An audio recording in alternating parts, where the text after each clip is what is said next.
Welcome to fourth lecture of class 10 in Hindi medium. और इस lecture में हम पॉलिनॉमियल बहुपद के बारे में पढ़ेंगे। तो क्या होता है बहुपद? सबसे पहले इसकी परिभाषा पे ध्यान दीजिए। ऐसा बीजी व्यंजक जो निश्चित चर और अचर पदों के युग्म से बना हो। निश्चित मतलब उसकी संख्या फिक्स होती है, इसमें चर और अचर पदों से बना हो तथा जिसमें जोड़, घटाना, गुणा या भाग सम्मिलित हो बहुपद कहलाता है। या फिर दूसरी परिभाषा देखेंगे तो उसमें ये कह सकते हैं कि यदि एक बीजी व्यंजक इस प्रकार हो कि px equal to a0 plus a1x plus a2x square plus dot dot dot an minus 1 x power minus 1 plus anx, इस तरह से हो जहां a0 a1 a2 ये सब क्या है, वास्तविक संख्या के अवयव हैं, और जो an है, जो लास्ट का है an, यह नॉट इक्वल टू 0 हो, तथा जो पावर दिया गया है n इज एलिमेंट ऑफ ऋणात्मक पूर्णांक, मतलब कि यह जो है ऋणात्मक पूर्णांक का अवयव हो, मतलब कि नॉन निगेटिव इंटीजर्स हो जिसमें 0 1 2 3 ये संख्या आ सकती है, तब px को x का बहुपद कहेंगे। यानी इस तरीके से अगर हो तब जो है उसको बहुपद कहेंगे। तो यह और इस परिभाषा के आधार पे हम थोड़ा सा और तो अब शुरू करते हैं। बहुपद का मानक रूप। मानक रूप यानी स्टैंडर्ड फॉर्म में बहुपद को कैसे लिख सकते हैं? देखिए अभी हमने लिख के दिखाया आपको, यहाँ पे a0 plus a1x plus a2x square plus dot dot last में an minus 1 x power n minus 1 plus an x power n, जहाँ पे an नॉट इक्वल टू 0 होना चाहिए। ये ध्यान से देखिए, इसमें जो हमारा जो पावर है वो बढ़ते हुए क्रम में, की घात के बढ़ते हुए क्रम में है, तो यह भी एक मानक रूप हुआ। ठीक है, यह क्या हुआ? बढ़ते हुए क्रम बढ़ते हुए घात के क्रम में। तो घटते हुए घात के क्रम में अगर लिखना चाहें तो ऐसे भी लिख सकते हैं। क्या हो जाएगा? सबसे highest an s power n, उसके बाद a power n minus 1 x power n minus 1। देखिए an सबसे हाईएस्ट जो घात है n, तो उसके गुणांक an हमने लिख दिया।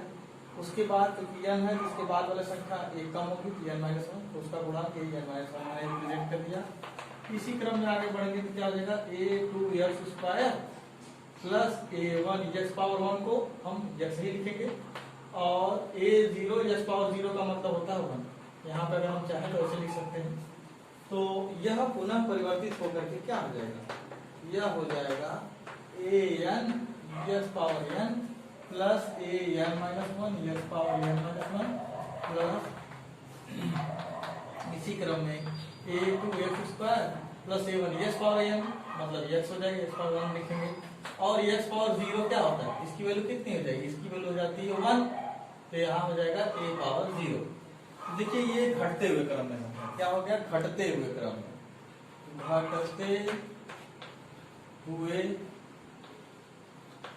घटते हुए घात के क्रम में। यह बहुपद घटते हुए घात के क्रम में है। अब देखिए इसमें भी आपका an 0 के बराबर नहीं होना चाहिए। an नॉट इक्वल टू 0, हर जगह यह कंडीशन रहेगी कि an नॉट इक्वल टू 0। ऐसा क्यों रहेगा? ऐसा इसलिए रहेगा कि अगर हम इसको शून्य मान लेंगे तो शून्य मानने के बाद यह हमारा जो पद है, यह पद पूरा पूरा समाप्त हो जाएगा, तो बहुपद का कहाँ शुरुआत हो जाएगी? यहाँ से हो जाएगी। तो इसलिए जो है यह शून्य नहीं होना चाहिए, पहली बात।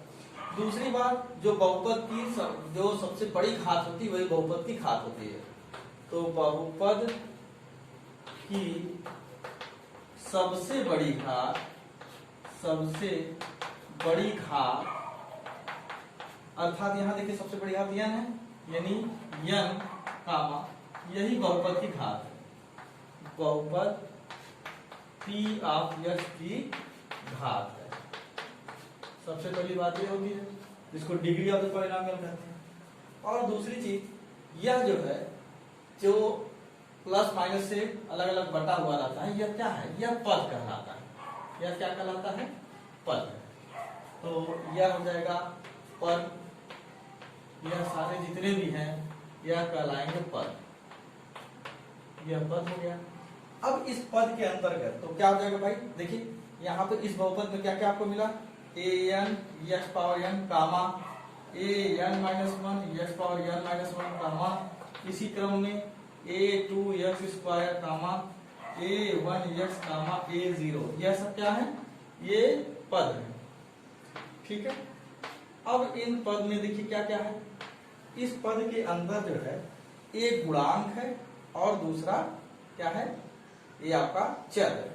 तो देखिए यह जो होता है अचर होता है, इसी को कहा जाता है गुणांक, इसका गुणांक भाई इसी चर का गुणांक हो गया। ठीक है, और यह यक्ष क्या है, यह है चर, यह चर की घात है। तो देखिए सब में गुणांक लगा हुआ है, यह गुणांक है, यह इसका गुणांक है, इसी प्रकार ये इसका गुणांक, इसका गुणांक, इसका गुणांक। ठीक है, इतनी सारी चीजें होती हैं। अब इसमें जो है जो घात होगा यक्ष का, जो घात n हमेशा हमेशा क्या होना चाहिए, धनात्मक होना चाहिए, धनात्मक होना चाहिए तभी बहुपद कहलाएगा। और क्या होना चाहिए, भिन्न में नहीं होना चाहिए, धनात्मक होना चाहिए तथा पूर्ण होना चाहिए, पूर्ण संख्या होना चाहिए, संख्या होना चाहिए, हमेशा धनात्मक एवं पूर्ण संख्या होना चाहिए, कभी भी फ्रैक्शन में नहीं रहेगा। ठीक है, अर्थात अगर हम यहाँ पे लिखेंगे अगर 1/2 कर देंगे तो वह बहुपद नहीं कहलाएगा, या ऋणात्मक रहेगा तो वह बहुपद नहीं कहलाएगा, किसी पद में भी अगर आ जाता है तो वह बहुपद नहीं कहलाता है। इसलिए हमेशा घात धनात्मक होना चाहिए, पूर्ण संख्या होना चाहिए। इस हम जो है मानक रूप में लिखते हैं। तो a0 a1 a2 इस तरह से an यह क्या हो गया, किसके तत्व हो गए, क्योंकि यह अचर पद है तो यह क्या हो गया, वास्तविक संख्या के तत्व हो जाएंगे।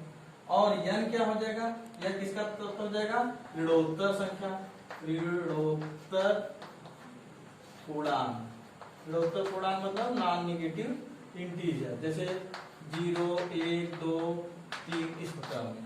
तो इस मानक रूप में बहुपद को लिखा जाता है। अब एक बहुपद ले लेते हैं, माना बहुपद Px an x power n plus an minus one x power n minus one plus a2 ऐसे dot dot dot a2 x square plus a1 x plus a0, जहाँ an नॉट इक्वल टू 0 है। तो इस बहुपद की घात क्या हो जाएगी, n हो जाएगी। तो अगर n बहुपद का एक घात लेते हैं तब क्या क्या स्थितियां हो सकती हैं। तो देखिए यदि a0 a1 a2 dot dot dot an is the element of integer, कहने का मतलब क्या है कि जो भी गुणांक हो, इसमें हर एक पदों की जो भी गुणांक हो, अगर वह पूर्णांक है तो वह बहुपद क्या कहलाएगा, पूर्णांक का बहुपद होगा। तो इसी क्रम में अगर कहें कि अगर यही गुणांक अगर एलिमेंट ऑफ रेशनल नंबर यानी परिमेय संख्या का अगर परिमेय संख्या हो तो यही बहुपद क्या होगा, परिमेय संख्या का बहुपद होगा, इसका नाम बदल जाएगा। तीसरा देखिए, अगर बहुपद Px में x की घात सदैव धनात्मक पूर्णांक का तत्व होगा। कहने का क्या मतलब है, जो बहुपद में x की जो घात होती है, जो आपका n दिख रहा है, n-1 दिख रहा है, यहाँ 2 दिख रहा है, 1 दिख रहा है, ये सब जितने भी हैं यह हमेशा धनात्मक पूर्णांक, ऋणात्मक नहीं होगा। और क्या, बहुपद में पद हमेशा निश्चित होगा, यह पद आपका निश्चित होगा। ऐसा नहीं है कि a पावर n है और यहाँ पे a0 शुरू हुआ, a0 x power 0 a1 x power n, इस तरह बढ़ते बढ़ते अनंत तक नहीं जा सकता, इसका मान स्थिर रहेगा, n तक रह सकता है। ठीक है, जहां तक आप लेंगे वहां तक रहेगा, लेकिन यह हमेशा निश्चित होगा। पांचवा, ये सभी बहुपद चर पर निर्भर करता है। इस बहुपद का मान हमेशा चर पर निर्भर करता है, कितने चर की जो घात रहेगी उतने घात का बहुपद होगा, और जितने चर रहेंगे उतना लंबा यह बहुपद कहलाएगा। चलिए कुछ अलग अलग तरह के बहुपद को देखते हैं। जैसे एक पदी बहुपद, एक पदी बहुपद क्या होता है, ऐसा बहुपद जिसमें एक ही पद हो वह एक पदी बहुपद कहलाएगा। जैसे देखिए यहाँ पे बहुपद इसमें 5 है, इसमें सिर्फ और सिर्फ एक ही पद है 5x, और इसमें देखिए दूसरा देखिए 2x स्क्वायर है, यह क्या है, इसमें एक ही पद है, इसमें भी एक ही पद है, एक पदी बहुपद है। द्विपद बहुपद क्या होता है, ऐसा बहुपद जिसमें दो पद है। देखिए इसमें हमने ले लिया 2x स्क्वायर प्लस 3x, एक उदाहरण ले लिया, इसमें देखिए एक पद ये है और दूसरा पद ये है, ये दो पद हो गए, ये द्विपद बहुपद हो गया। इसमें भी देखिए 3x³ + 6, इसमें भी दो पद है, यह भी द्विपद बहुपद है। अब त्रिपद बहुपद क्या होता है, इसको देखिए जरा। ऐसा बहुपद जिसमें केवल 3 पद है तो उसे क्या कहेंगे, त्रिपद बहुपद। जिसमें देखिए 2x² + 3x + 5, एक पद, दो पद, 3 पद है, इसलिए त्रिपद है। इसमें देखिए x³ + x² + x, इसमें भी 3 पद है, 1 2 3, तो यह क्या होगा, त्रिपद बहुपद हो गया। तो देखिए जो भी अभी डिवीजन दिखाया गया था वो पदों के आधार पर। शून्य बहुपद क्या होता है, ऐसा बहुपद जिसके सभी पदों के गुणांक शून्य हो, वह क्या कहलाता है, शून्य बहुपद। जैसे देखिए 0x² + 0x, पूरा पूरा शून्य हो जाएगा। इसी तरह 0x³ + 0x² + 0, यह भी पूरा पूरा शून्य होगा। इस तरह के बहुपद को शून्य बहुपद कहेंगे। अचर बहुपद क्या हुआ, ऐसा बहुपद जिसमें केवल एक पद हो, वह भी वास्तविक संख्या अचर हो, तो क्या कहलाता है, अचर बहुपद। जैसे देखिए 6, अब ये 6 को कैसे लिखा जा सकता है, जैसे हम a0x⁻0 लिख रहे थे, तो ये x⁻0 क्या हो गया, 1 हो गया, ये अचर बचा। इसी क्रम में यह 6 क्या हो जाएगा, अचर बहुपद हो जाएगा, और 2√3 भी अचर बहुपद हो जाएगा। ठीक है, अब बहुपदों के थोड़ा प्रकार देखिए। तो सबसे पहले रैखिक बहुपद आता है। रैखिक बहुपद क्या होता है, यह घातों के आधार पर, यह पदों के आधार पर या घातों के आधार पर, जिसमें एक घात वाला बहुपद रैखिक बहुपद कहलाता है। अब देखिए यहाँ पदों से नहीं मतलब, यहाँ 2 पद है लेकिन घात 1 है, यस की घात 1 है तो एक घाती हो गया, यानी क्या हो जाएगा, रैखिक हो जाएगा। और 2x + 9 है, यहाँ भी देखिए 2 पद है लेकिन घात 1 है, यह क्या हो जाएगा, रैखिक बहुपद हो जाएगा। द्विघाती क्या हो जाएगा, 2 घात वाला बहुपद। 2 घात वाला बहुपद क्या कहलाता है, द्विघाती।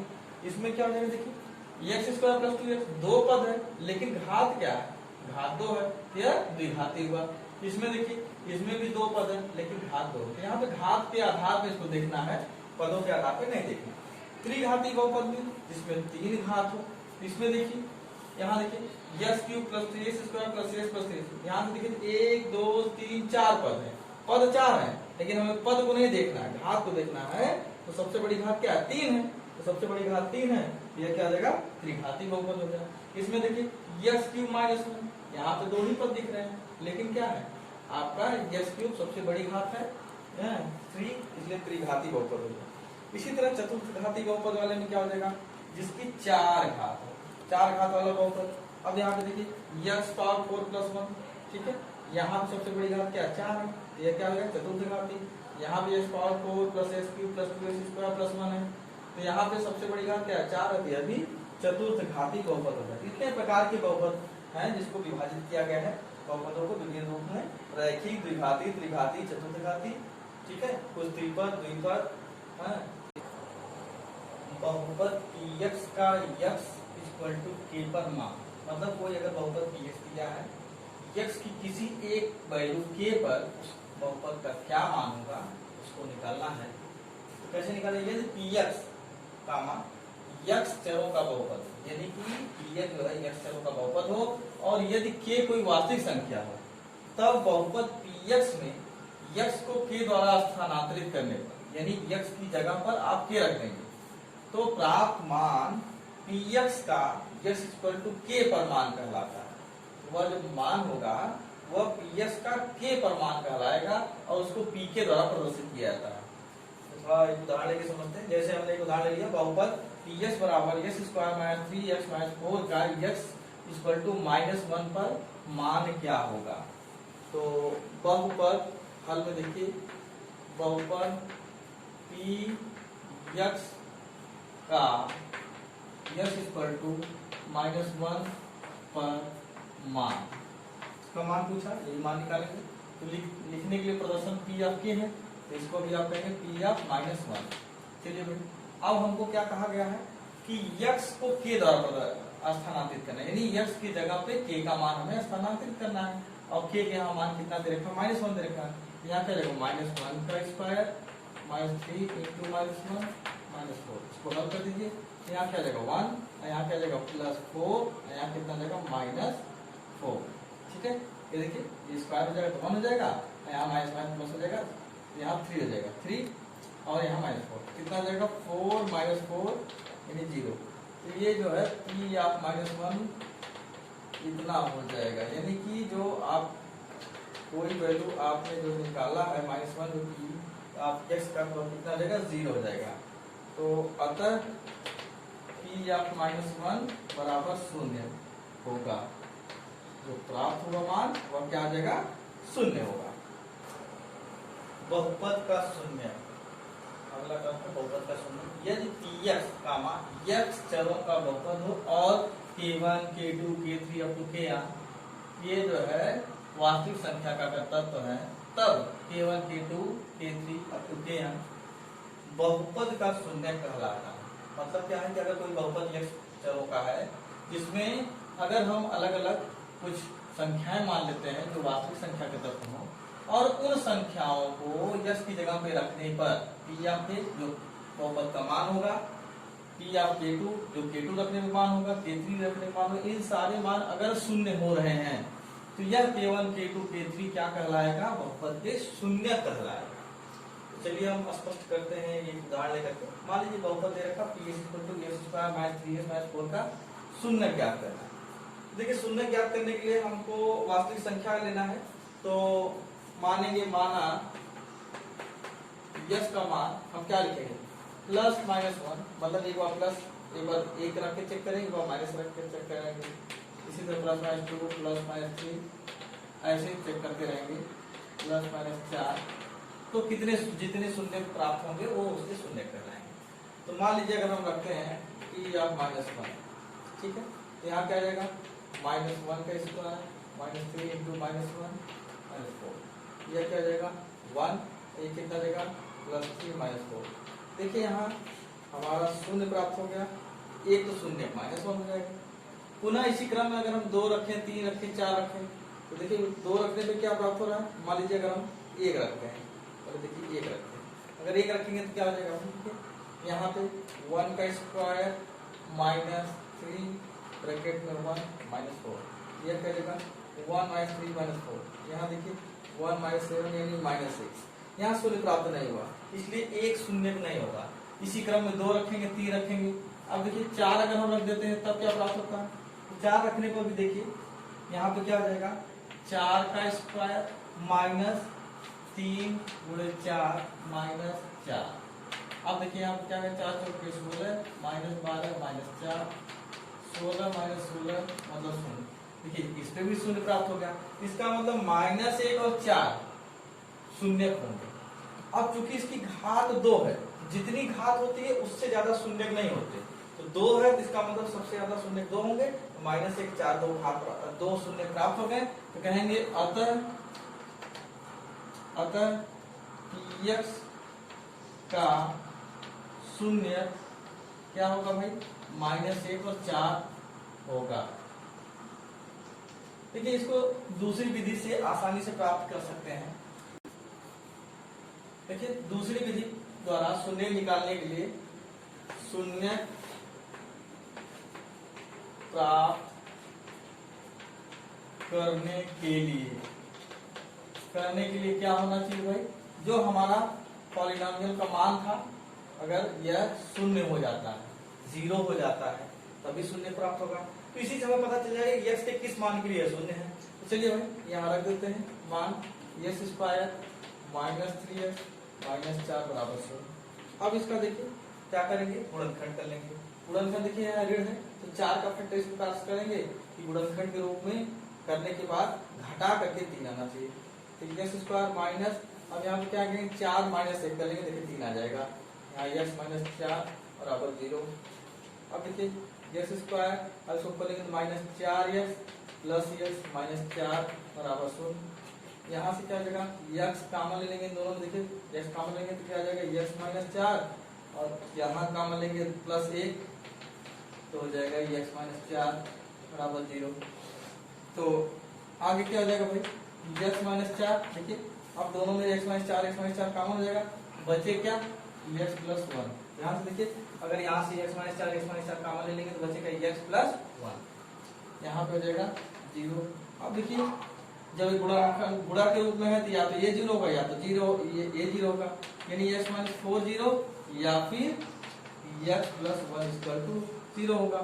इसका मतलब x बराबर कितना हो जाएगा 4 या फिर यस का मान कितना रहेगा -1। तो देखिए दो मान प्राप्त हो गए, एक 4 हो गया, एक -1। कहेंगे अतः बहुपद px का शून्यक जो होगा वह क्या हो जाएगा 4 और -1 होगा। इससे भी आसानी से आप प्राप्त कर सकते हैं शून्य। तो अगले लेक्चर में हम बहुपद के शून्य के ग्राफोदार निर्भर देखेंगे। तो please subscribe my channel, like my channel and press the bell icon.